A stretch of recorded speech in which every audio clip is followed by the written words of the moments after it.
세상에 떠도는 기묘한 괴담들. 첫 번째 이야기, 서울 반포에 있는 학교를 다닐 때 실제로 겪었던 실화괴담. 고등학교는 서울 강남의 S고등학교에서 다녔습니다. 강남 8학군에서도 명문학교로 알려져 있습니다. 당시 저는 공부에 별 관심이 없었고 문제아였습니다. 정학과 무단 결석을 반복하며 고등학교 3학년이 되는 것도 힘들었습니다. 3학년 때 친구들 대부분이 직업반에 다니면서 저는 모범생들 사이에서 낙동강 오리알이 되었습니다. 반 친구들이 저를 따돌리기 시작했습니다. 저는 더 이상 문제를 일으키고 싶지 않았고 그럴 수도 없었습니다. 그래서 애들은 이를 악용했습니다. 제 앞자리엔 부반장 유군이 있었습니다. 그는 공부도 잘하고 농구도 잘했으며 중학교 때부터 같은 반이었습니다. 그는 저를 많이 감싸주었습니다. 그날은 토요일이었습니다. 고등학교 3학년이라 주말도 없이 공부만 하던 나날이었습니다. 전날은 여자친구와 놀다가 잠이 들었습니다. 여자친구 부모님이 외국에 살아서 여자친구 집에서 자주 잤습니다. 그런데 꿈에서 유군과 저는 강남역 부근에서 사람들이 많은 큰 대로변을 지나고 있었습니다. 저승사자 같은 복장을 한 남녀가 사람들 뒤에서 장난을 치면 그 사람들이 사고로 죽었습니다. 전 무서웠고 그 귀신들이 유군 뒤에서 장난을 치자 귀신들과 눈이 마주쳤고 그들은 사라졌습니다. 유군은 제게 빨리 가자고 재촉했고 저는 멍하니 서 있었습니다. 그때 한 남자가 저희를 보고 탄식했습니다. 전 그 남자에게 매달려 도움을 청했고 그는 횡단보도를 건너지 말라고 했습니다. 유군은 용감하게 건너려 했지만 저는 말렸습니다. 다음 날 학교에 갔고 유군에게 꿈 이야기를 했습니다. 유군은 그 이야기를 듣고 얼굴이 굳었습니다. 나중에 알고 보니 유군은 학교 끝나고 친구들과 책을 사러 강남에 갈 예정이었습니다. 하지만 주위의 만류로 인해 가지 않았습니다. 그날 저녁 유군의 어머니가 저에게 전화를 하여 감사하다고 말씀하셨습니다. 전날 강남에서 버스가 횡단보도를 덮쳐 사상자가 발생했다는 뉴스를 들었습니다. 현재 유군은 유학을 가고 저는 가게를 하면서 학교에 다니고 있습니다. 연락은 하지 못하고 있습니다. 두 번째 이야기, 횟감. 알록달록 남성미를 풍기는 그의 근육들이 꿈틀거리며 잔잔한 물결을 칩니다. 도덕성을 잃은 동물은 고깃덩어리에 불과할 뿐입니다. 조각품이 살아 숨쉬는 것 같았습니다. 여성들의 시선을 흡수하는 황색의 근육선이 흰 셔츠에 일정한 간격으로 비춰지고 짙은 눈썹과 눈동자는 작품 감상을 하는 여성들의 넋을 훔쳐갔습니다. 서두르라는 사장의 재촉에 벌어진 입을 다물고 팔딱거리는 광어의 가슴에 회칼을 집어넣었습니다. 그의 입속에서 녹을 광어가 내심 부러워 입안 가득히 고여있는 침을 소리 죽여 삼켰습니다. 무채 위에 뼈를 드러낸 광어를 올려놓고 회를 고정시키자 그 순간만을 기다렸다는 듯 접시를 낚아채 그에게 가져가는 형선이가 얄미웠습니다. 초장을 찍은 광어를 조심스럽게 입안으로 가져넣고 야무지게 회를 씹는 그의 모습이 초원의 야수처럼 맹렬했습니다. 식사를 마친 그는 담배를 입에 물었습니다. 숨을 죽이고 그를 훔쳐보았습니다. 눈길 한 번 달라는 간절한 마음이 그의 시선을 이끌었던지 주방을 향해 몸을 돌린 그가 나를 힐끔 보고는 미소를 던졌습니다. 어쩔 줄 몰라 하는 내 모습이 유쾌했던지 호탕하게 웃으며 쥐 죽은 듯이 숨어있는 나를 향해 걸어왔습니다. 회 정말 맛있게 먹었습니다. 회는 손이 차가운 사람이 떠야 그 맛이 일품이라던데 큰 실례가 아니라면 그 손 좀 만져볼 수 있을까요? 어찌된 영문인지 나의 손이 그의 손 위에 올라가 그의 온기를 감싸고 있었습니다. 갑작스럽게 일어난 일이었습니다. 서빙을 하던 형선이와 미진이, 가영이 언니는 한결같이 미간을 찌푸리며 입을 꼬아댔습니다. 일이 몇 시에 끝이 나며 밖에서 기다리겠다고. 일방적으로 말을 마친 그는 계산을 마치고 문 밖에서 환한 미소를 보이며 서 있었습니다. 일을 마치고 그의 차에 반강제로 몸을 실었습니다. 그의 호의가 부담스러웠으나 남자 한번 만나보지 못한 나에게 처음 오는 기회를 놓치고 싶지 않았습니다. 차에서 내려 그를 따라간 곳은 고풍스러운 앤틱 장식으로 인테리어된 유럽식 바였습니다. 술을 전혀 마시지 못하는 나는 그가 건네준 위스키 잔을 망설임 없이 단숨에 비웠습니다. 눈썹을 위로 올리며 놀라는 그가 미소를 지었습니다. 비워진 위스키 잔을 독한 위스키로 가득 채우며 나에게 다시 권하는 그의 속셈을 눈치챌 수 있었습니다. 하지만 굴러들어온 호박을 차버릴 수 없다는 생각에 잔을 말끔히 비웠습니다. 분위기에 취하고 위스키에 취하고 그 사람의 미소에 취해갔습니다. 머리가 터져버릴 것 같은 진통에 눈을 뜨자 원형의 침대 위에 알몸으로 그와 몸을 맞대고 있었습니다. 여기가 어디인지는 중요하지 않았습니다. 그가 깨어나지 않게 조심스럽게 침대 위를 빠져나와 바닥에 널브러진 옷들을 주섬주섬 주워 입었습니다. 뒤꿈치를 들며 손으로 구두를 짚고 천천히 문을 열어 밖으로 나왔습니다. 문 밖을 나오자 한숨이 콧구멍으로 거칠게 새어 나왔습니다. 직장으로 향하는 택시 안에서 어젯밤 그와 무슨 일을 벌였을까 생각에 얼굴이 뜨거워졌습니다. 지워져 번진 화장, 어제와 같은 옷을 입고 출근하는 나를 보며 식탁을 닦고 있던 형선이가 달려왔습니다. 어머기 집에 안 그런 척 하더니 너도 여우였네. 그 남자 잠자리도 잘해주디. 안색 보니까 우리랑은 먹지도 않던 술까지 드셨나 본데 여관에서 바로 나온 거니. 대답을 회피하고 주방으로 들어가 옷을 갈아입었습니다. 그때 휴대전화가 핸드백 속에서 시끄럽게 울렸습니다. 휴대전화의 액정 화면에서 낯선 번호가 깜빡이고 있었습니다. 뭡니까? 깨우시지 않고 속은 좀 어떠세요? 제가 어제 실례를 많이 한 건 아닌지 오늘도 일 끝날 시간에 맞춰서 기다릴게요. 그의 전화가 뒤집어진 속을 바로 세워주었고 나를 쳐다보며 쑥덕거리는 여종업원들의 눈치를 담담하게 받아들일 수 있도록 해주었습니다. 그날 밤 그의 이름이 박종일이고 헬스클럽을 운영한다는 것을 알 수 있었습니다. 종일 씨와 난독한 위스키에 정신을 잃고 여관에서 하루를 지새웠고 급속도로 가까워졌습니다. 그렇게 우리는 서로가 없어서는 안 될 존재로 변하고 있었습니다. 아니 나만 그랬던 것입니다. 같은 번호로 통화를 시도한 지 30번이 넘어 선 것 같습니다. 어제부터 전화를 받지 않은 종일 씨에게 무슨 일이 생긴 줄 알고 걱정을 했습니다. 그의 형인 종호 씨 번호로 전화를 걸었을 때 쓸데없는 걱정이었음을 깨달았습니다. 종일의 형은 갑작스런 전화에 놀랐던지 말을 더듬었고 동생이 많이 아파 통화하기 어렵다며 일방적으로 전화를 끊었습니다. 휴대전화를 내팽개치고 이불을 뒤집어 쓰고 울었습니다. 나의 육감이 틀리길 바랐으나 종일 씨가 다른 여자와 뒹굴거리는 생각에 복부의 진통이 느껴졌습니다. 임신 4개월이었습니다. 산부인과 원장이 수술을 하려면 보호자와 동행하라고 당부했습니다. 뱃속의 아이는 그와 사랑을 하면서 만든 아기였습니다. 적어도 나는 그랬습니다. 결혼하자며 돈을 요구했을 때부터 느낌이 좋지 않았습니다. 하지만 그를 믿었고 사랑했기에 적금을 해지하면서 그에게 모든 걸 바쳤습니다. 육체, 정신, 재산. 남은 건 뱃속의 아이뿐입니다. 그의 전화였습니다. 해외 출장을 떠난다며 마지막으로 만나자는 전화였습니다. 헬스클럽 관장이 해외로 출장을 간다는 거짓말을 누가 속아줄까. 마지막이라는 그의 음성이 뱃속의 태아를 긴장시켰던지 배가 아팠습니다. 4개월 만에 회카를 준비했습니다. 살아있는 광어를 회 뜨듯 조금씩 고통을 줄 것입니다. 그의 손이 거칠게 가슴으로 파고들었습니다. 1년만 기다려달라며 귀에다 소근거렸습니다. 흥분을 가라앉히고 그의 손길을 거부하지 않았습니다. 그에게 씻고 오겠다고 말한 뒤 준비해두었던 회칼을 꺼내등 뒤로 숨겼습니다. 속옷 사이에 손을 집어넣고 자신의 물건을 만지며 TV를 시청했습니다. 채널을 돌리려 몸을 웅크리는 그의 등에 칼을 꽂았습니다. 찢어지는 비명을 지르고 뒷걸음치며 벽으로 붙었습니다. 손으로 베개를 잡고 휘두르며 근처에 못 오게 하는 그를 보니 비웃음이 흘러나왔습니다. 달려가 그의 가슴을 찌르고 다시 목을 찔렀습니다.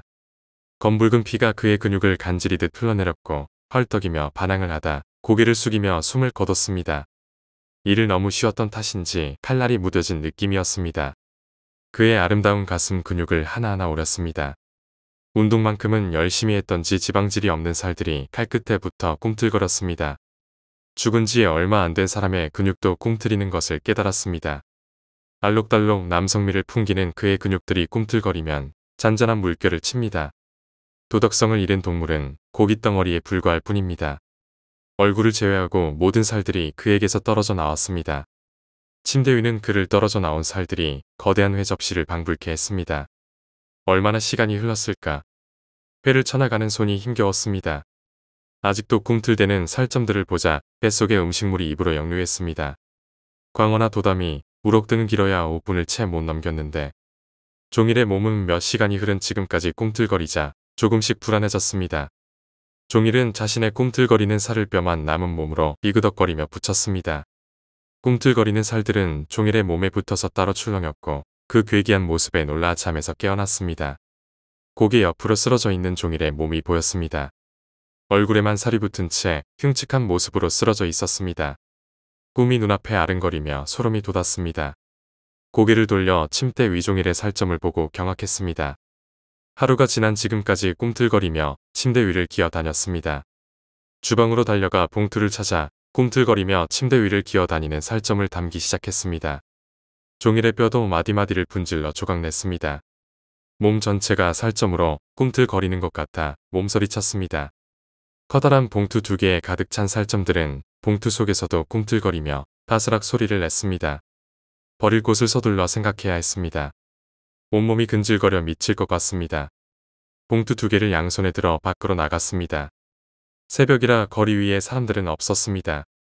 손의 마디가 끊어질 듯 고통스럽습니다. 살점들은 봉투 속에서 바스럭거리며 밖으로 나오려고 했습니다.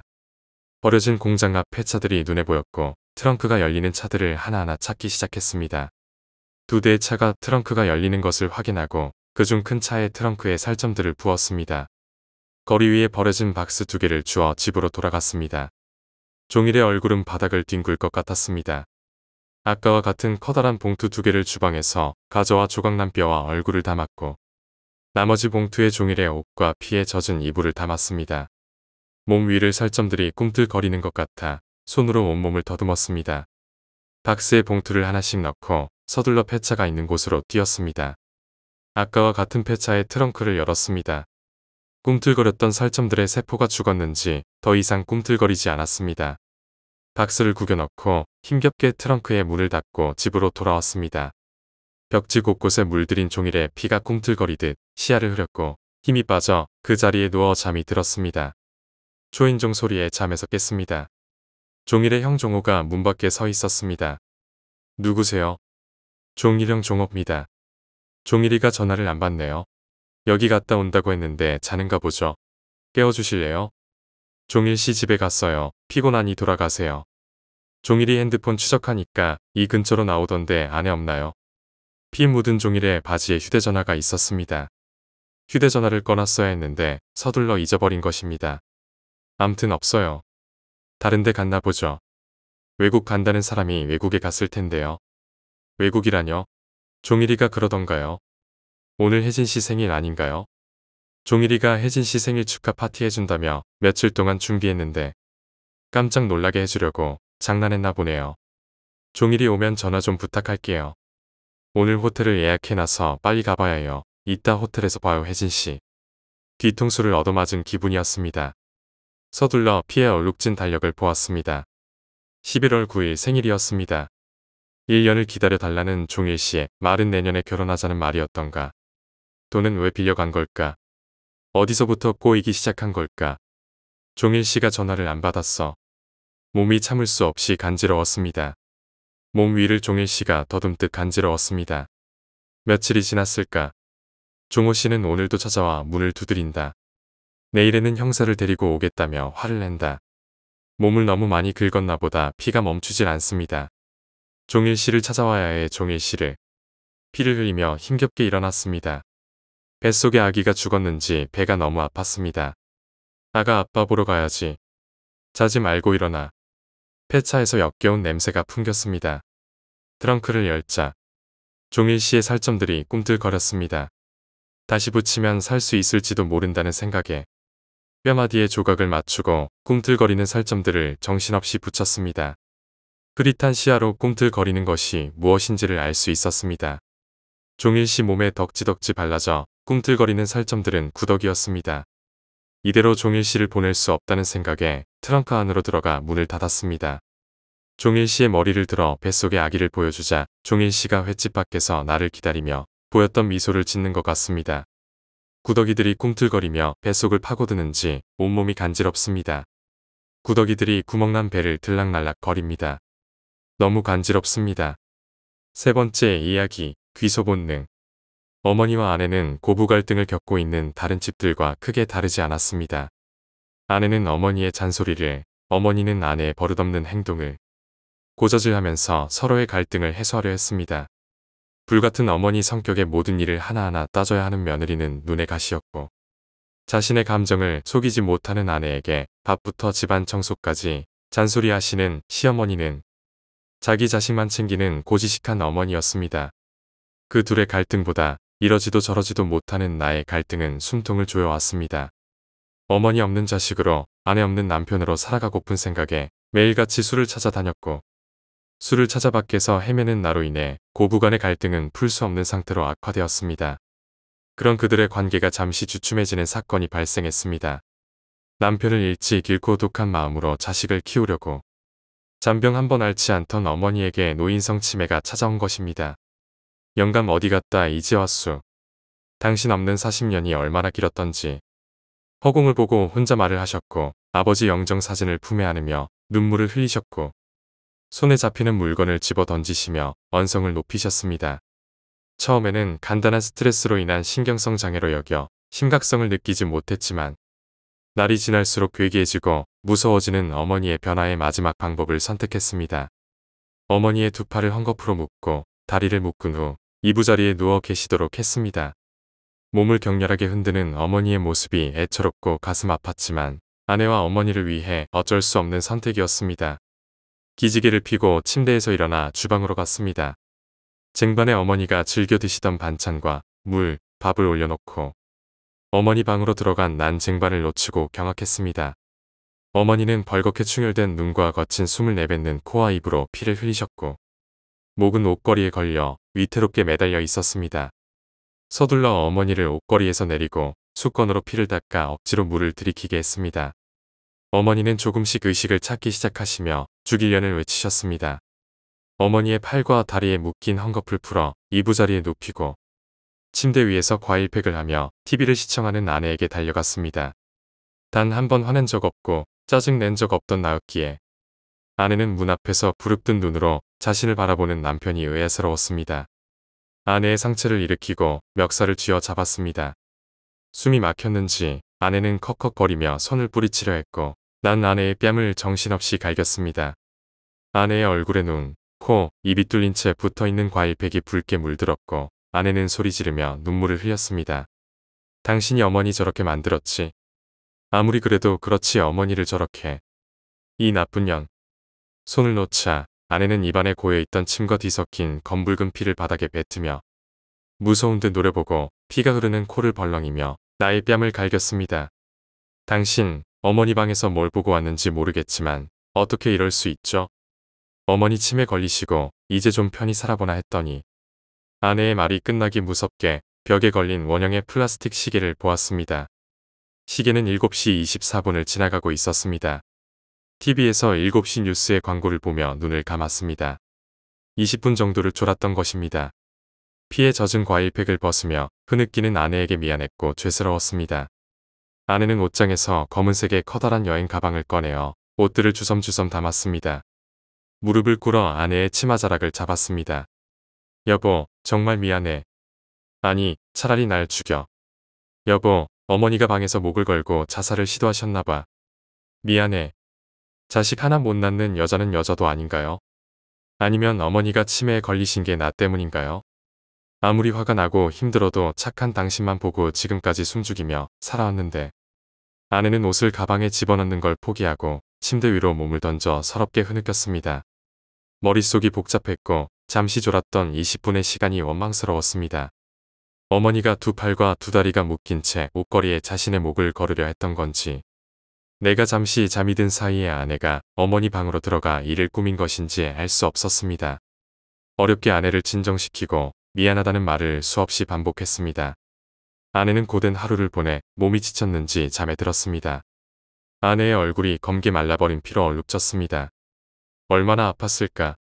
생각에 눈물이 흘렀고 자신을 용서해준 아내가 고마웠습니다. 그때 어머니의 방에서 중얼거림이 들렸습니다. 아내의 몸 위로 이불을 조심스럽게 덮어주고 방을 나와 어머니 방으로 몸을 옮겼습니다. 어머니는 죽이려를 외치며 손으로 바닥을 치고 계셨습니다. 물에 적신 수건을 가져와 어머니의 얼굴을 씻기고 밖으로 나왔습니다. 주방으로 들어가 냉장고를 열었습니다. 일주일 넘게 마시지 않은 술과 김치를 꺼냈습니다. 몸속 깊이 박혀있는 한숨이 절로 나왔고 순탄치 않은 인생을 원망했습니다. 오래간만에 목을 타고 흘러들어간 술은 빈속을 자극시켰습니다. 어머니 방문 틈으로 형광등 빛이 흘렀습니다. 술로 인한 어지러움에 문이 손잡이를 잡고 몸을 의지한 채 방 안을 쳐다보았습니다. 개처럼 엎드려 방바닥을 핥으며 정신없이 기어다니는 어머니의 모습에 소름이 끼쳤습니다. 그 모습은 주인 잃고 집 앞을 서성이는 검은 개와 흡사했습니다. 어머니는 노인성 치매를 앓기 전 아내와 다투면 집 밖을 나와 검은 개와 노시곤 했습니다. 검은 개의 눈은 고름이 흘렀고 눈꺼풀은 항상 감겨져 있었습니다. 병든 개니 가까이 가지도 말고 조심하라고 어머니에게 당부했지만 어머니는 내 말을 무시하고 검은 개를 무척 아끼셨습니다. 지금 어머니가 내가 보는 앞에서 방을 핥으며 검은 개의 흉내를 내신다. 눈으로는 피와 고름을 흘리고 턱을 움직이며 으르릉 댔습니다. 어머니를 진정시키려 다가가자 이가 하나 남지 않은 이 몸으로 더욱 거칠게 으르릉 댔습니다. 놀란 난 뒤로 물러서 어머니를 지켜보았습니다. 어머니의 눈에서 흐르는 고름이 검은 개에 의해 옮겨진 병이라고 추측을 했습니다. 괴기한 어머니의 모습에 어찌할지를 몰라 풀어놓았던 헝겊을 집었습니다. 조심스럽게 한 걸음 엎드려 있는 어머니의 등 뒤로 다가가 어머니의 다리를 붙잡고 재빠르게 헝겊으로 묶었습니다. 어머니의 발작에 힘이 붙였지만 손도 묶어야 했기에 서둘렀습니다. 이가 없는 잇몸으로 목을 물은 어머니는 고개를 거칠게 흔들었습니다. 그 모습은 개가 작은 동물을 잡기 위해 목을 물고 흔드는 것과 비슷했습니다. 어머니를 힘껏 발로 찼고 물린 목을 감싸 쥐었습니다. 묶인 다리를 풀기 위해 입으로 헝겊을 물어뜯는 어머니가 사람으로 보이지 않았습니다. 두려움이 엄습하자 몸이 부들부들 떨렸습니다. 더 이상 시간을 허비했다가 무슨 일이 벌어질지도 모른다는 불안감에 남은 헝겊을 어머니의 목 아래로 묶었습니다. 어머니는 혀를 내밀며 괴로워했고 눈알을 뒤집었습니다. 더 이상 어머니의 목을 조르다가 어머니가 죽을 것 같아 헝겊을 풀고 그 자리에 주저앉았습니다. 어머니도 입에 거품을 물고 실신을 했습니다. 아내의 손길에 조심스럽게 눈꺼풀을 들어 올렸습니다. 여기서 잔 거예요? 어머니는 왜 저렇게 주무시죠? 목이 쓰라렸습니다. 고개를 돌려 어머니를 보았습니다. 어제의 일이 꿈이길 바랐으나 엎드린 채 실신한 어머니를 보자 현실임을 알 수 있었습니다. 어머니를 들어 이부자리에 눕히고 쓰라린 목을 감싸 쥐고 밖으로 나갔습니다. 아내가 무슨 일이냐며 꼬치꼬치 물었으나 단순한 치매 증상을 보였다고 질문을 회피했습니다. 어머니는 그 후로도 정신을 오락가락하시며 긴장감을 놓지 못하게 했습니다. 아내는 어머니를 병원에 입원시키지 않으면 당장 이혼하겠다며 으름장을 놓았고 지쳐버린 난 그렇게 하자며 고개를 흔들었습니다. 평소에 알고 지내는 김 사장에게 전화를 걸어 값이 저렴한 요양원을 부탁했습니다. 며칠 후 김 사장 전화를 받고 어머니의 입원 날짜를 일주일 뒤로 정했습니다. 손과 발이 묶인 어머니가 나를 찾았습니다. 손과 발이 묶인 상태에서도 어머니는 아들만큼은 용서를 하고 계셨습니다. 어릴 적 어머니의 모습이 머릿속을 빠르게 지나갔습니다. 일찍 남편을 잃고 어렵게 자식을 길러가며 평소 성격이 너무나 꼼꼼하며 실수를 저지르는 것을 두려워하시고 남의 남자를 멀리 하시던 어머니. 결혼할 여자라고 소개시키자 얼굴이 너무 반반하고 눈매가 날카롭다며 반대하시던 어머니. 자신의 배를 골마가며 아들 먹이겠다고 평소 좋아하시던 떡을 아랫목에 숨겨놓으시던 어머니. 목을 놓아 울고 싶었습니다. 어머니의 손과 발을 풀어주고 싶었습니다. 하지만 아랫입술을 깨물고 방을 나와야 했습니다. 화장실로 들어가 욕조에 물을 틀어놓고 소리질러 울었습니다. 이틀이 지나면 어머니는 병원에 입원하신다. 어제도 어머니는 치매 증세를 보이며 심하게 발작해 놀란 아내가 어머니 밥을 먹이다 밥상을 엎고 밖을 나왔습니다. 아내는 하루빨리 어머니를 보내자며 보챘습니다. 나에게 이틀은 어머니를 생각한 짧은 시간이고 아내를 생각한 긴 시간이었습니다. 집에 있으면 숨통이 터져나갈 느낌에 술을 마시러 집 밖을 나갔습니다. 현관문을 닫고 포장마차로 향하던 중 검은 개를 보았습니다. 여전히 눈에서는 고름이 흘렀고 비틀거리며 위태롭게 골목을 거닐고 있었습니다. 내가 옆을 지나가자 어머니 냄새를 맡았는지 코를 킁킁거리며 내게 다가왔습니다. 난등을 쓰다듬어주고 포장마차로 향했습니다. 얼마나 술을 마셨고 어떻게 집으로 왔는지는 생각이 나질 않았습니다. 시끄러운 소리에 지끈거리는 머리를 부여잡고 침대 위에서 몸을 일으켰습니다. 아내는 어머니와 다투는지 언성을 높이고 어머니도 제정신을 차렸는지 헝겊을 풀어달라며 아내에게 소리 질렀습니다. 가서 말릴까 생각도 했지만 내일이면 집을 나서 어머니에게 미안해 TV를 켜고 방문을 닫았습니다. 비명소리가 들려 어머니 방으로 달려갔습니다. 어머니는 바닥에 쓰러져 머리에서 피를 흘렸고 몸을 부들부들 떨며 소리를 질렀습니다. 쓰러진 어머니 옆으로 깨진 도자기에 파편들이 어머니의 피로 물들고 있었습니다. 아내는 자신이 한 짓이 아니라며 어머니가 달려들다 넘어져 도자기의 머리를 받았다며 고개를 흔들었습니다. 초점을 잃은 눈동자, 심하게 흔들리는 입술, 거친 숨을 내뱉는 콧구멍. 아내는 자신이 한 짓이 아니라고 힘겹게 말끝을 흘었습니다. 아내를 믿어야 하나 믿지 말아야 하나. 집안에는 형사들의 방문으로 분주했습니다. 형사들은 같은 질문을 반복하며 아내와 나를 신문했고 사고사로 판정짓고 조사를 마쳤습니다. 영안실의 아내는 슬퍼 보이지 않았습니다. 애써 우는 척을 했지만 내 눈은 속일 수 없었는지 눈치를 살피고 자리를 외면했습니다. 어머니는 아내가 죽인 것입니다. 아내는 어머니 장례식을 마친 지 얼마 지나지 않아 어머니 방으로 우리 방에 짐을 옮기자고 했습니다. 아내의 뺨을 갈기고 무참히 밟고 싶었습니다. 흥분한 가슴을 가라앉히고 아내에게 천천히 방을 옮기자고 부탁했습니다. 늦은 밤 개 짖는 소리가 방 안으로 들어왔습니다. 피곤했던 난 이불을 머리끝까지 올리고 눈을 감았습니다. 하지만 현관을 두드리는 시끄러운 소리와 개 짖는 소리가 침대 위에서 몸을 끄집어냈습니다. 현관을 열어 누가 시끄럽게 문을 두드리는지 찾았습니다. 검은 개였습니다. 검은 개는 자신의 몸을 튕기며 문을 두드렸고 내가 문을 열자 비틀거리며 마당으로 들어왔습니다. 얼마를 못 먹었던지에 앙상하게 뼈마디를 보였고 보이지 않는 눈으로 힘겹게 비틀거리며 서럽게 짖었습니다. 마치 어머니의 죽음을 알아채듯 아내 모르게 방 안으로 개를 끌고 들어왔습니다.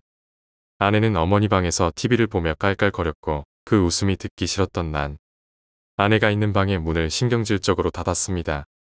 냉장고에서 개가 먹을 만한 음식을 집어들고 방 안으로 들어왔습니다. 검은 개의 주둥이에 소시지를 물렸지만 이내 뱉어버렸습니다. 갈증을 느끼는 것 같아 물을 떠주었지만 물도 거부한 채 아무것도 먹지 않았습니다. 검은 개는 눈에서 고름과 눈물을 흘리고 있었습니다. 아내는 아침부터 미친 듯이 소리를 질렀고 아내의 비명 속에 죽은 어머니의 목소리가 섞여 귓가를 울렸습니다. 잘못 들렸나? 그때 아내의 비명과 어머니의 목소리가 다시 귓가를 울렸습니다. 아니라며 아니길 바라며 가슴을 쓰다듬고 아내의 방으로 들어선 난 머리끝이 쭈뼛해짐과 힘을 주체 못하고 주저앉았습니다.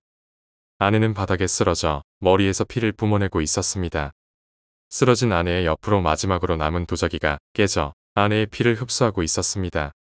어머니가 죽은 날과 같은 자세로 아내는 쓰러졌고 도자기 파편도 어머니가 죽은 날과 같은 곳에서 아내의 피를 흡수하고 있었습니다. 어머니의 이부자리 위에 주저앉아 꽁지를 흔들며 검은 개가 앉아 있었습니다. 아내를 일으켜 세우려 하자 검은 개는 으르릉거리며 송곳니를 내밀었고 고름으로 번져 노르스름했던 눈가는 말끔했고 눈꺼풀을 들어올리며 회색빛 눈알을 굴렸습니다. 애야 하늘 풀었다. 어미가 하늘 풀었다. 이 나쁜 년이 나를 죽이려 했어 나를. 검은 개가 짖자 죽은 어머니의 목소리가 들려왔습니다. 검은 개는 헝겊을 물어뜯으며 아내와 나의 방으로 뛰어갔고 벽에 걸린 원형의 플라스틱 시계를 물고 돌아와 내 앞에서 시계를 뱉었습니다. 시계는 7시 20분을 넘어서고 있었습니다. 손목시계의 6시 50분보다 30분 빠르게 아내의 죽음도 사고사로 조사를 마친 형사들이 집을 나서고 있었습니다. 괴기한 경험이 머릿속에서 사라지질 않는다. 정신과 치료를 받기 위해 집을 나서다 골목 끝 모퉁이에 쓰러져 있는 검은 개를 발견했습니다. 검은 개는 숨을 헐떡이며 꽁지를 흔들었고 입으로는 헝겊을 문 채 회색빛 눈을 감았습니다. 숨이 멎는 개를 가슴으로 끌어안고 하늘 푸신 어머니를 생각하며 눈물을 흘렸습니다. 어머니가 물어 움직이기 힘들 정도로 부풀었던 목에 부기가 빠지고 있었습니다. 네 번째 이야기, 나홀로 집에. 제가 혼자 있었던 날입니다. 아마 가족들은 8시에 나갔고 12시까지 안 들어왔던 것으로 압니다. 그때 제가 머리가 심하게 아팠습니다. 유난히 그날만 그렇습니다. 사실 한 달에 한 번씩 이렇게 심하게 아픕니다. 하지만 인간 심리상 집에 아무도 없으면 밤늦게 컴퓨터 하는 것은 맞다고 볼 수 있습니다. 저는 11시까지 열심히 게임을 했습니다. 그때 전화 한 통이 왔습니다. 엄마였습니다. 엄마는 오늘 아빠랑 늦을 것 같으니까 누나들이랑 밥 챙겨 먹고 컴퓨터 오래 하지 마렴. 저에게는 누나가 2명 있습니다. 그러나 작은 누나는 야자 때문에 아직 안 왔고 큰 누나는 성당 성가대 스케줄 때문에 엄청나게 늦게 옵니다. 역시 그날도 늦게, 아니 제가 잘 때까지 오지 않았습니다. 사건은 이제부터 시작입니다. 밤늦게 전 컴퓨터를 하고 있었는데 몇 분 뒤 또 전화가 왔습니다. 장난 전화인 줄 알고 끝내려고 수화기를 내리는 순간 상대방이 말을 하더군요. 남자였습니다. 마지막에 늦게 오신다는 말에 크게 웃었습니다. 사실 그땐 혼자 있었고 더군다나 6학년이었으니 많이 무서웠습니다. 그리고 1시간 뒤 다시 전화가 왔습니다. 잘 들어라. 한마디 하고 끊더군요. 그리고 갑자기 우리 현관문 앞인가? 하여튼 잘 들리는 장소에서 소리를 지르더군요. 그리고 꼬마야, 이리 와보렴. 이러는 거예요. 진짜 무서웠습니다. 그래서 컴퓨터 킨 상태에서 TV도 크게 틀었습니다. 그런데 그 남자가 무섭니? 하하하 웃는 거예요. 그리고 누군가 오는 소리가 들렸습니다. 누군진 모르지만 그 사람이 그 미친 남자를 쫓아냈습니다. 전 다행이라 생각했는데 우리 집에는 베란다가 있는데 거기서 얼굴을 들이대면서 안녕 하는 거예요. 순간 최고 심장 박동수입니다. 그리고 그 남자가 보는 앞에서 엄마한테 전화를 하니 가더군요. 5번째 이야기, 자폐증. 언니와 형부가 교통사고로 세상을 떠난 후 그들의 아들인 형식을 모른 채 할 수가 없었습니다. 비록 정신병의 일종인 어두자폐증을 앓고 있었지만 언니와 형부의 죽음을 헛되게 만들 수는 없었습니다. 생전에 언니는 불임 판정을 받고 자살 시도를 번번이 해왔었습니다. 형부와의 갈등보다 자신이 그토록 좋아하는 애를 가질 수 없다는 비관으로 하루하루를 죽기 위해 사는 듯 힘겹게 지내왔었습니다. 그런 언니에게 임신은 인생의 전환점이자 다시금 살아가는 기쁨이었습니다. 하지만 그런 기쁨도 잠시였습니다. 첫 아들이자 마지막 아들인 형식이 날이 갈수록 발작이 심해졌던 것입니다. 발작의 원인을 몰랐던 형부와 언니는 병을 찾아내려고 대학병원에서 동네 한의원까지 안 가본 곳이 없을 정도였습니다. 마지막으로 들렀던 정신병원에서 형식이의 병명을 처음 알게 되었습니다. 어둠이 있는 곳을 보면 심한 발작을 일으키며 심한 경우에는 쇼크사까지 가는 국내 의학뿐 아니라 외국에서도 조차 치료가 불가능한 병이었습니다. 약이라고는 발작을 일으킬 때마다 먹여서 재울 수 있는 진정제와 수면제뿐이었습니다. 언니와 형부가 죽던 그날 언니의 마지막 음성이 머릿속에서 귓가로 울려 퍼집니다. 형식이가 또 발작을 하는데 여기 병원은 약이 없는 것 같아. 내가 거기로 갈게 약 좀 사더라입니다. 언니와 형부는 형식의 약을 얻기 위해 내가 살고 있는 곳까지 달려오다 비명행사한 것입니다. 아직까지 교통사고의 원인은 파악이 안 됐지만 내가 느끼기에는 형식의 약을 구하려고 나에게 오던 중 형부의 졸음운전으로 사고가 난 것 같았습니다. 형식이가 처음 우리 집에 오던 날 남편과 딸 민지는 거부감을 명확히 드러냈습니다. 한 식탁에서는 밥도 같이 먹지 않았으며 형식이의 용변을 받아 거실로 가지고 나올 때면 안방으로 들어가 한동안 밖으로 나오지도 않았습니다. 민지는 이해할 수가 있었으나 남편의 행동에는 내심 서운한 마음도 들었습니다. 언니 자식도 따지고 보면 내 자식이나 마찬가지인 것을. 형식의 방에는 침대며 책상 심지어는 장난감조차 없습니다. 방 안에는 랜턴과 후레쉬만 방안을 밝힐 뿐 창살 없는 감옥과 같았습니다. 처음에는 장난감과 침대도 새로 마련해 주었지만 침대 아래 어두운 곳을 보곤 발작을 해 침대를 치우고 장난감은 랜턴으로 비추었을 때 생기는 그림자로 인해 발작을 보였기에 모두 치워야 했습니다. 형식은 오직 랜턴과 후레쉬만 가지고 놀았습니다. 놀거나 잠잘 때 심지어 밥을 먹을 때도 랜턴을 비추며 밥을 먹었습니다. 그런 형식의 버릇을 고치려 노력도 해봤지만 랜턴을 손에서 빼거나 랜턴에 불이 꺼지면 형식은 입에 거품을 물고 눈동자를 심하게 흔들며 발작을 해 포기해야만 했습니다. 그렇게 힘겨운 날들이 반복되며 반년이란 시간이 지났습니다. 민지와 남편은 시댁으로 가서 며칠째 연락도 하지 않고 가끔 집에 들어올 때는 옷과 필요한 짐들만 챙긴 채 집을 나갔습니다. 예전이 너무 그리웠습니다. 내가 주방에서 설거지를 하고 있을 때면 까치발로 조심스럽게 다가와 놀라게 하던 민지와 남편. 민지의 초등학교 입학식에서 남편이 민지에게 인형을 안 사주자 엄마가 최고라며 아빠에게 눈길조차 돌리지 않았던 민지. 자신의 아내가 힘들까봐 새벽에 일어나 빨래며 설거지, 청소까지 다 해두었던 남편. 어느새 눈앞이 아른거리며 뜨거운 눈물이 화장기 없는 얼굴을 씻어내리고 있었습니다. 난 뺨을 훔치고 형식이의 방문을 살며시 열었습니다. 방 안은 랜턴과 후레쉬 빛으로 산만하게 눈을 어지럽게 하였습니다. 형식은 내가 방문을 연 것도 모른 채 랜턴을 자신의 눈앞에서 만지작거리고 있었습니다. 형식아 밥 먹어야지. 이모, 언제 들어왔어? 나 밥 줘 배고파. 형식아 건전지 갈아 끼워야 하니까 손에서 내려놔. 싫어.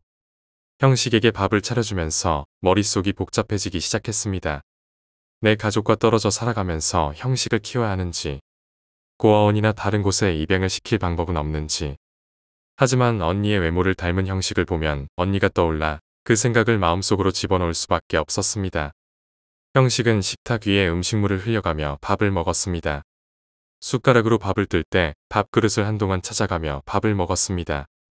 형식의 행동 하나하나가 미워지기 시작했고 나를 보며 미소를 짓는 형식의 모습은 마치 하나의 들짐승처럼 보였습니다. 마음을 다스리기 위해 대학 시절 즐겨 읽던 시집을 펼쳤습니다. 시집 속 글씨들이 뿌옇게 보였습니다. 난 눈을 길게 감아 다시 떠보았으나 마찬가지였습니다. 형식을 쳐다보기 싫어 랜턴 빛의 시선을 고정시켜 그런 것 같았습니다. 요즘 눈이 자주 침침하고 뻣뻣했습니다. 자고 일어나면 조금은 나아졌기에 크게 문제 삼지는 않았습니다. 하지만 어제부터는 커다란 사물조차 흐릿해지기 시작했습니다.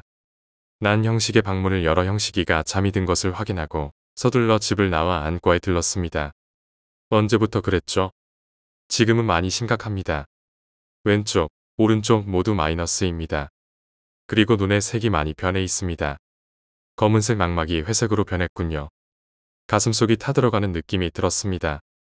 내 자식도 아닌 형식을 돌봐주면서 얻은 것이라곤 시력 감퇴뿐이라는 사실이 나의 머릿속을 흔들기 시작했습니다. 언니와 형부도 피곤해서 사고가 난 것이 아니다. 형식이 저 괴물 같은 놈을 돌봐주다 시력이 상해서. 난 돌아가는 길에 침침한 눈을 비비적거리며 어렵게 집을 들어갔습니다. 형식이 놈은 여전히 랜턴을 가지고 놀며 자신의 방 가운데서 뒹굴거리고 있었습니다. 신경질적으로 문을 닫고는 내 방으로 들어갔습니다. 문 닫는 소리에 놀랐는지 형식은 방에서 나와 내 방문을 조심스럽게 열었습니다. 이모 안에 있어. 이모, 방에 있는 거야. 랜턴을 자신의 눈에 비치며 나를 쳐다보고 있는 형식의 모습에 소스라치게 놀라 순간적으로 손에 잡히는 물건들을 문 쪽으로 던졌습니다. 스킨병이 형식의 이마를 명중했는지 형식은 이마를 만지며 문 앞에서 쓰러진 것 같았습니다. 순간 난 너무 놀라 형식에게 달려갔습니다. 형식을 안고 가까이서 보니 이마에서 피가 흘러 얼굴과 몸 전체를 붉게 물들이고 있었습니다. 미안함과 안쓰러움의 형식을 부둥켜 안았습니다. 다행히도 형식은 정신을 차렸고 이마를 만지며 일어나 랜턴을 주었습니다. 랜턴 빛에 반사된 형식의 얼굴은 측은했습니다. 옷소매를 끌어내려 이마를 닦아주다 형식의 눈을 보자 나도 모르게 형식을 밀어버렸습니다. 형식의 눈은 회색빛으로 변해 있었고 눈에 초점도 없었습니다. 형식의 눈 역시 빛을 많이 쬐어서 변해버린 것입니다. 형식아 너 사실대로 말해. 이모가 보여 안 보여?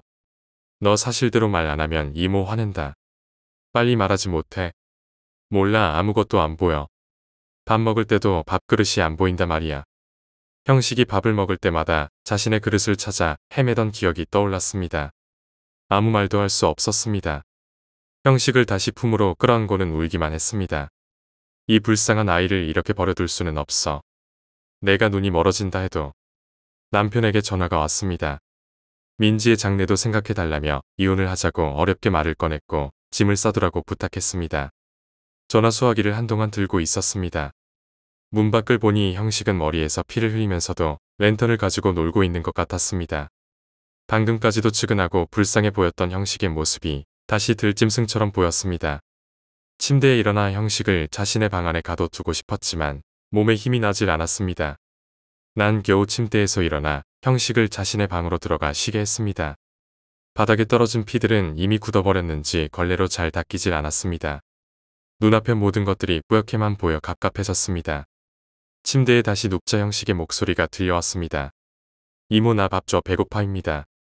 일어나지 않았습니다. 형식이의 칭얼거림 속에서 잠에 들었습니다.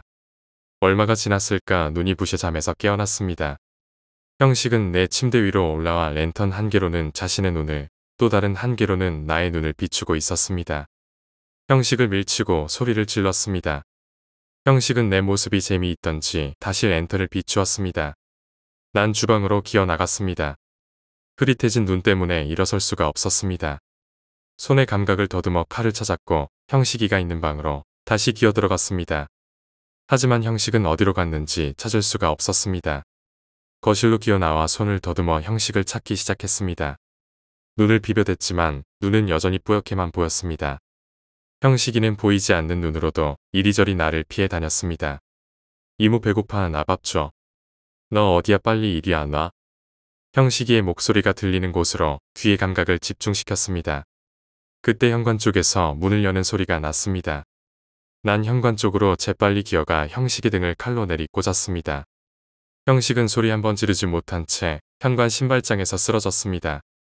칼이 손에서 떨어지질 않았으며 두려움도 없었습니다. 다만 흐릿해진 눈에 피가 튀어 앞을 어지럽히고 있었습니다. 이미 이성을 잃은 난 손을 더듬어 형식의 머리를 찾아내 눈 쪽을 마구 찔렀습니다. 수없는 반복 끝에 칼끝이 무거워지는 것을 느꼈습니다.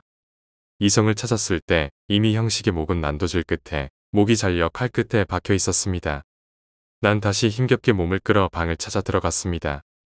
침대 위로 올라가 남편과 민지를 떠올리며 죽기 위해 칼을 목 위에 올려놓았습니다. 눈물이 흘렀습니다. 죽은 언니와 형부, 그리고 불쌍하게 죽은 형식까지 떠올리며 칼을 쥔 손에 힘을 가했습니다. 그때 휴대폰에서 신성우의 서시가 방안을 울렸습니다. 남편의 전화였습니다. 남편은 저 노래를 부르며 나를 항상 즐겁게 해주었습니다. 하지만 이미 내 목은 칼로 인해 반쯤 잘려나가 피를 토해내고 있었습니다. 마지막으로 남편의 목소리를 듣고 싶어 손을 휘저어 핸드폰을 잡았습니다. 나야 지금 민지 집에 왔지. 민지 옷만 싸서 내려보내. 남편의 목소리와 함께 불빛이 눈앞을 아른거렸습니다. 이모 밥 안 줘? 6번째 이야기, 무당집 근처 괴담. 우리 아파트 뒤는 바로 산입니다. 승악산이라고 할 수 있겠습니다. 풍경은 볼만하지만 코스가 쉽지 않습니다. 힘듭니다. 본론으로 들어가겠습니다. 제가 중학교 2학년 때 겪은 일입니다. 11월이었나 겨울이었습니다. 올집게를 데리고 산책을 갔습니다. 오늘은 오랜만에 산 쪽으로 갔습니다. 물론 올라가지는 않았습니다. 산길을 타고 가다 보면 야외 헬스장 하나가 있고 그 뒤에는 불조심이라는 대문짝만한 간판이 있습니다. 좀 더 쭉 가다 보면 무당집이 있습니다. 상당히 꺼림칙합니다. 산 주위에 무당집이라니. 그땐 제가 체격이 좀 펑퍼짐했으니 운동도 할 겸 무당집 근처까지 걸렀습니다. 오전 12시경에 본 무당집은 마치 아주 조그만 절 같았습니다. 호기심으로 무당집 앞까지 가봤습니다. 왠지 그 친숙한 느낌입니다. 저희 집은 불교를 믿습니다. 앞까지 실실 가서 두리번 쳐다봤습니다. 그런데 개가 허공을 보고 있더니 으르렁거렸습니다. 그러더니 막 짖었습니다. 개를 키우시는 분들도 알겠지만 산책하다 보면 짖는 경우는 아주 드뭅니다. 더구나 우리 집 개는 아직도 성인이 안 된 어린 개거든요. 그때 갑자기 소름이 쫙 돋았습니다. 제가 가자고 잡아당겨도 허공을 보면서 계속 짖습니다. 그때 정말 개를 버리고 도망가고 싶었습니다.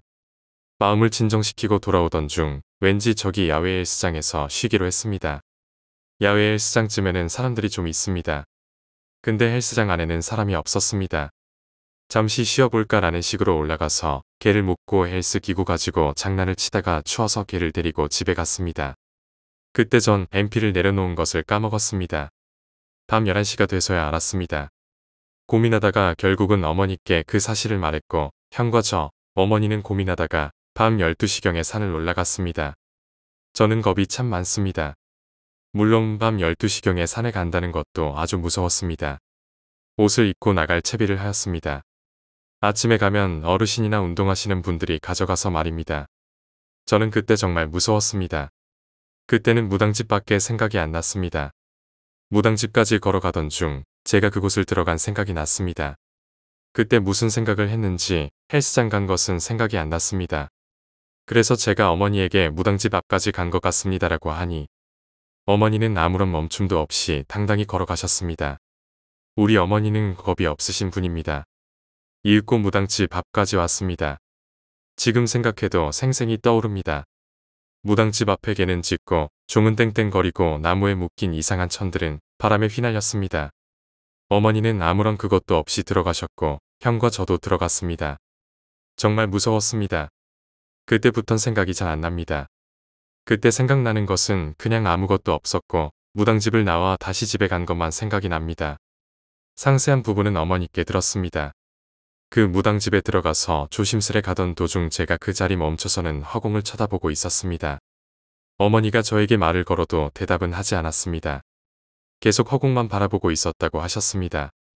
그때 제 얼굴이 정말 무언가에 홀린 듯한 사람 같았습니다. 넋이 나간 사람처럼. 무당집을 빠져나왔을까요?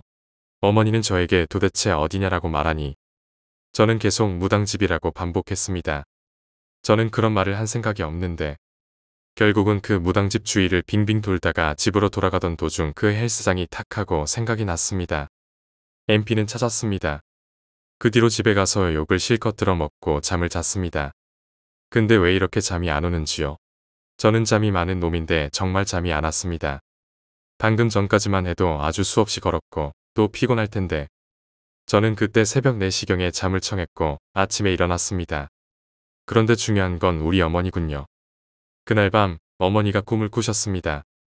그 야외 헬스장 가는 쪽에서 우리 집에 가는 쪽으로 오고 있는데 어떤 조그마한 애뜬 어린 여자애가 어머니를 거리를 두고 쫄쫄쫄 따라오고 있었습니다. 어머니는 그 애에게 가라고 욕도 하고 돌도 던지고 그랬습니다. 어머니가 가다가 탁 멈춰서면 그 애도 탁 멈춰서고 다시 움직이면 그 애도 다시 움직입니다. 어머니는 내가 집에 들어가면 그 애도 집에 따라 들어오겠다고 생각하셔서 그 애에게 물었습니다. 너 왜 나를 계속 따라오는 거냐? 그러자 그 애가 나랑 공놀이 해줘라고 했습니다. 그래서 그 애를 돌려보내려고 공놀이를 했습니다. 주고받고. 근데 계속합니다. 어머니가 짜증이 났습니다. 왠지 계속 할 것 같은 기분이 들었습니다. 그래서 저기 길이 벗어난 난간 쪽으로 공은 아주 힘차게 멀리 던지셨습니다. 그 애는 좋다고 집으로 갔겠죠. 그 틈새를 타 집까지 미친 듯이 달렸다고 합니다. 그때 정말 우리 집이 멀었다고 합니다. 뛰고 또 뛰셨습니다. 정말 힘이 들게 뛰셨습니다.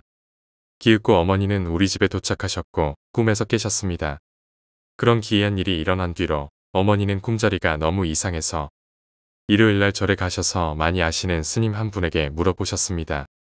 지금도 살아계시고 제가 봐도 왠지 신비스러운 분입니다. 그 사연을 말하고 그 스님분이 그의 얼굴에 화상 자국이 있네. 치마도 입었고 조금 통통하네. 이러셨습니다. 그러자 어머니는 정말 신기했습니다. 어떻게 아시는지. 물론 그 스님께는 그런 애 생긴 것을 말씀 안 드렸고요. 좀 바쁜 터라 아주 중요한 부분만 말씀드렸다던데 제가 그 애를 데려왔다고 하시더군요. 만약 어머니께서 그 애를 집까지 데리고 오셨다면 저에게 그 애가 아니 귀신이 붙었다라. 우리 어머니가 정말 잘하셨습니다. 그것을 듣고 저는 정말 신기하고도 무서웠습니다. 현재는 그 무당집 근처까지도 안 가고요.